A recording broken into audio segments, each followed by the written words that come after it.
All right, guys, welcome to a beer and a theme park, a show where I talk about a beer and drink a theme park. There's some news about Cedar Point that we need to talk about that is a little bit concerning, also is a little bit frustrating to some. Definitely started out frustrating to me. We'll talk about it. There are some nuances to it. So let's go.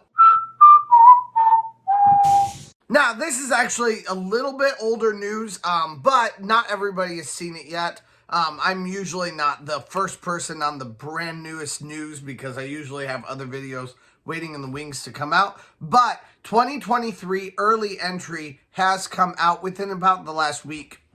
And with that has come the list of the early entry rides. So if you're not in the know yet, Cedar Point has early entry for anyone with Platinum, Prestige, and Prestige Plus. It does say, note, Gold Pass holders are not eligible for early entry benefits. So with Cedar Point, if you have a Gold Pass, you cannot get in early. However, if you have a Platinum or a Prestige and Prestige Plus Pass, then you can get in early with those. So that's always a really fun time. You come in, you have an hour at the park, you can get a couple of different rides in. But every year they offer different offerings. Now, in the past, and like this last year, they offered Millennium Force, and I want to say that I know they did Valraven also, but I want to say that they also did Maverick.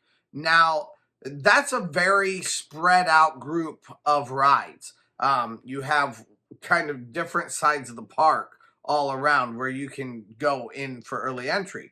I kind of like that. I like how spread out it is. However, I can see from Cedar Point's perspective that it would maybe take more manpower to do that. So this year, especially with brand new offerings and rearranged offerings that are happening in the boardwalk area, it is only the boardwalk that's open. So this year they only offer Gatekeeper, they offer the new Wild Mouse attraction, and then they offer all of the little rides that are right around that, including also Kittyland. You can do Gatekeeper, Wild Mouse, Atomic Scrambler, Matterhorn, Calypso, Dodgem, and parts of the Kitty Kingdom rides.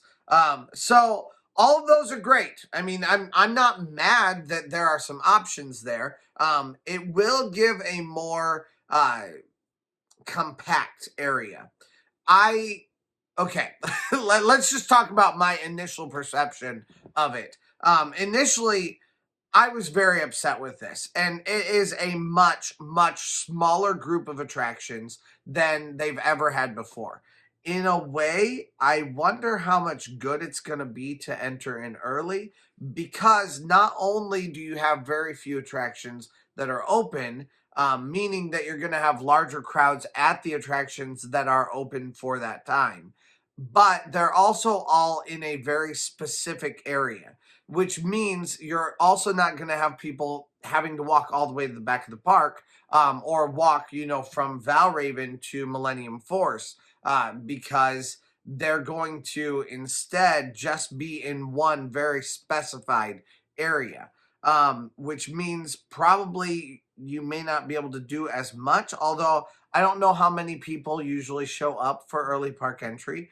I know even among people with passes, it's not everybody feels the need to do it every time. I don't get there for early park entry every time. I'll try to, especially early on in the season, just to be able to check it out and find out how well it works. But I won't be there every time for it. And I think a lot of people are that way, especially if they're more local to the park.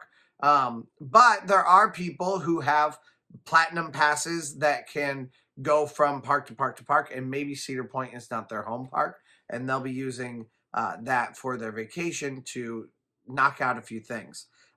It does seem to devalue those passes just a little bit, and especially considering the amount of money that they cost, which we talked about in the initial Cedar Point videos that I have in this planning series. So go check those out if you would like to. But if you spent that kind of money, then you really want to get good value out of it. And I worry about the value of those passes. It is nice that the newest attraction is one that we can ride. I expect that that'll be the one that gets the biggest lines early on in the mornings, but it's also something that you won't have to wait in during the bulk of the day, which would be nice also. Gatekeeper also. I love Gatekeeper in the mornings, so being able to ride that very first thing is nice. It's also cool as far as your schedule for the day goes. So let's talk about that. I have had some people ask me, like, what would be your recommendation from this point? And honestly, I don't think it's going to really have changed very much. Because it's a concentrated area, there's actually going to be a very nice schedule that we can follow with this area being open.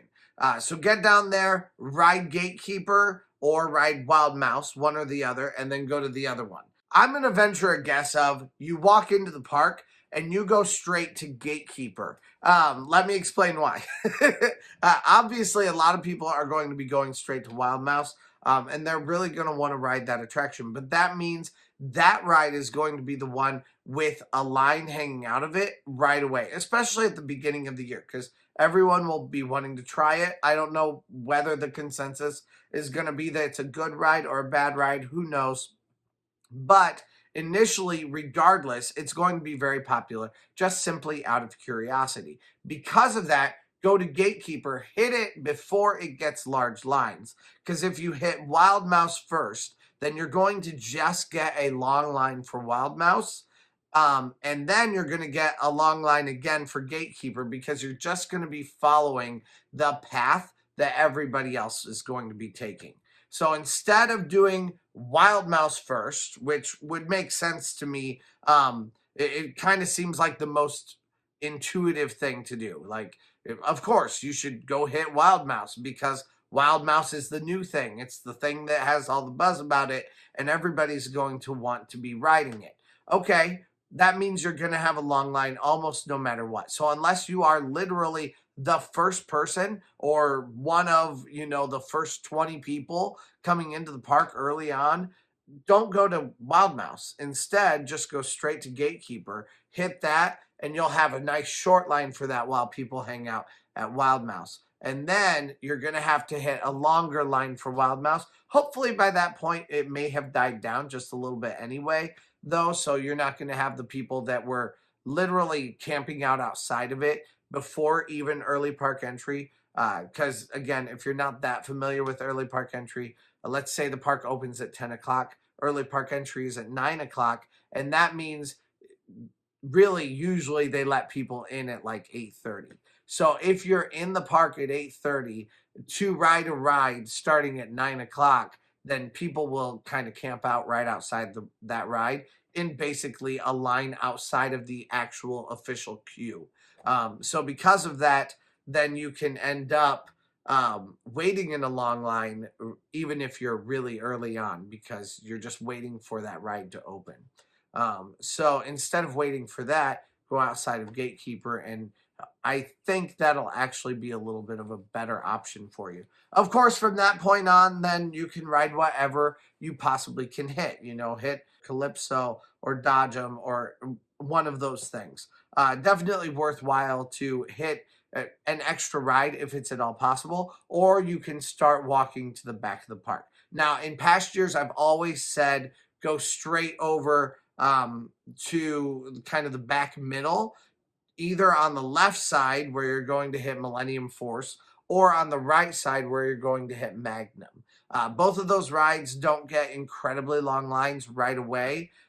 So I would say usually hit that. Again, unless you are one of the very first people to enter the park. Because if you're that, then maybe just book it to the very back. Ride those two coasters. And then while everyone else is still riding it and you have like I don't know, 15 minutes or so maybe, then start walking to the back of the park during early park entry. But that feels like a waste of time to me. I don't like to waste time when I'm in the parks. So I'd rather be riding something if it's at all possible, and then head to those middling rides. Or another option would be going straight to Valraven. Okay. Valraven is the touchy subject for me. I get that Cedar Point is wanting to keep their manpower in kind of a centralized area, not have to have all their food booths open, not have to have a handyman and people to clean the paths and things like that all around the park everywhere, but instead only open a very select area so that they basically contain all of their park people. Now, I don't know whether they're still going to open all their restaurants and stuff. Honestly, if they do, it'll feel really counterintuitive to me. I'll be very frustrated with it because what was the point of this if they're not really going to centralize where people can go? But once you're done with that, then you could head over to Valraven. The problem is, it feels like Valraven is an easy move that Valraven should be open also. Maybe even a couple of things right along the main path, like Cedar Downs, some of those rides that would be more family friendly, would allow people to have just a little bit more value in their mornings. It is a frustration to me that they're not doing something like that. And I think it's not bad to state that. I don't just talk positively about Cedar Point. If that bothers you, I'm sorry. I do try to mostly stay positive. And so even in this video, I'm still talking about some positives about what they're doing and the way it could potentially help. I mean, it is nice that you don't have to walk as far, which could mean that you're going to be able to get on more things. But it also might mean that you're going to have larger crowds in that area, even among people who have paid extra for their platinum passes and their prestige plus pass and all that kind of stuff. So it has definitely some pros and cons. I'm at this point in my head, the cons outweigh the pros, if I'm going to be completely honest. And I do think it's worthwhile to, just say something on Twitter or make a little post like I am right now saying that's a little bit frustrating, Cedar Point, and it would be nice if there'd be something else open. And honestly, that other thing that I think should be open would be Valraven. I mean, last year you had Blue Streak open, you had Millennium Force. I know those two were open. Those are good rides, even if they're not the biggest rides. They're still good rides to hit. And then I think there was at least one other thing, and I know Valraven opened early on in the mornings also. So, um, anyway, it's frustrating. I'm not sure how I feel about all of this. I'm definitely still coming at some of it and trying to just figure out my own thought process on it. But I do think though it's not going to affect as much what we do. Where of course I'm not going to know exactly what it seems like crowds usually do until I get back into the park this year. My guess is going to be I'm going to probably be wanting to hit the middle rides. My guess is last year it always took a half hour to ride pretty much anything in early park entry.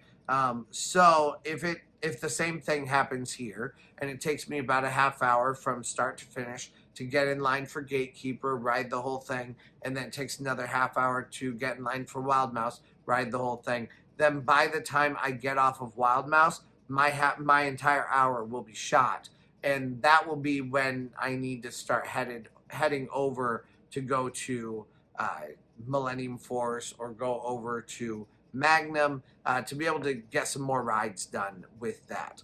I never would say go to something with a massive line, and usually that time in the morning is going to be when Raptor or when Valraven are going to really get some big lines. As soon as people come in, that's the first ride that they go to, because especially if you're brand new to the park, that's what you see. You walk in and immediately you're like, oh, big cool ride. Okay, I'm gonna go ride those, even though it is 30 years old. Most people don't even know that when they walk in. So when like they just see a big shiny tall colorful thing, and that's what they go straight to instead of having a strategy and going to something further back in the park, things like that. They don't know what gets the longest lines, and they don't know that Raptor's gonna get shorter lines as the day goes on. Anyway, let me know what you guys think about this change. I know this has been a pretty short video, and I know I just kind of regurgitated some stuff to you.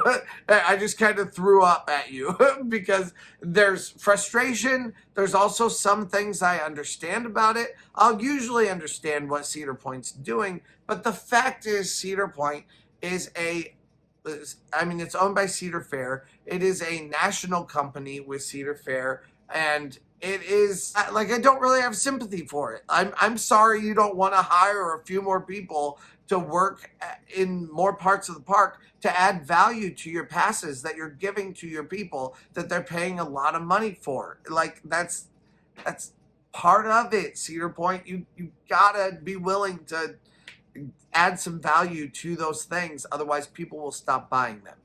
But I guess as long as we're not gonna stop buying them, they can do whatever the hell they want. So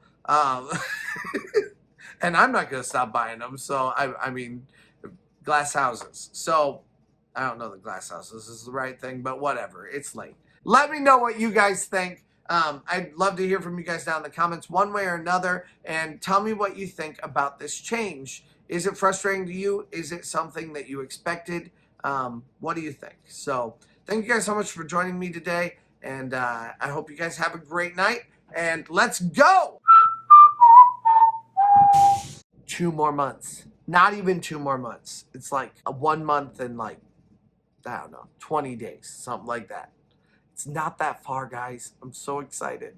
And Kings Island is even earlier than that. So go check out my Kings Island video if you haven't yet for some planning tips and stuff for that if you would like to, if you don't know where you're going yet. Anyway, let's go.